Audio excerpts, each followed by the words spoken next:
Okay, we're looking at Minitest 30 on moments, and we're on question 2. So we've been given a rod and we're asked to find the moments about P. Okay, so let's have a think about that. Okay, so when I'm doing moments, I need to know where I'm taking moments about. So here they've told us to take moments about P. So when I'm taking moments about P, so I've got 3 forces. I've got the 5 Newton force, the 7 Newton force, and the 3 Newton force. Now, if I was resolving forces, so say I was resolving forces vertically, then obviously the 3 Newtons and the 7 Newtons are working the same direction. They're both working upwards. But if I'm taking moments, and I'm taking moments about P, in terms of the turning effect they're going to have, they're going to be working in the opposite direction to each other.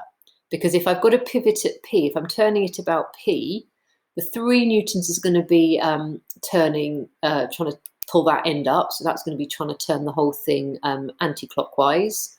The 7 Newtons, if it's pulling up to the left of P, that's going to be trying to turn the whole thing clockwise. So when they're moments, they're actually working opposite each other. So to work out the actual resultant moment, I need the distances. So the distance for the 3 Newton force from P, I can clearly see is 3 meters. The distance of the 7 Newton force from P is 2 meters. And then just be really careful. The distance of the 5 Newton force from P is 4 meters. Yeah, it's the total distance of that 5 Newtons from P. Okay, so let's do some moments. Okay, so just need to be clear about my directions. So I'm going to take clockwise as positive. So which of these are going to be turning it clockwise? Well, which are, so I think actually just the 7 Newton force. Yeah, well, as we do each of them in order, if I've messed one up, we can add it in. But I think that's actually going to be the only one turning it clockwise. So that's going to be a moment of 7 Newtons times 2 meters. Okay, so let's have a think about the 5 Newton force. Okay, so yeah, if that's pulling down to the left of P, that is going to be an anti-clockwise moment. Actually, I said I wouldn't put the units in. So I'm going to do anti-clockwise as negative. So that's a 5 Newton force times a 4 meter distance. And then the final force to think about is the 3 Newton force. And yet, if I just double check that, but if that's pulling up to the right, that's going to be trying to turn the whole thing anti-clockwise.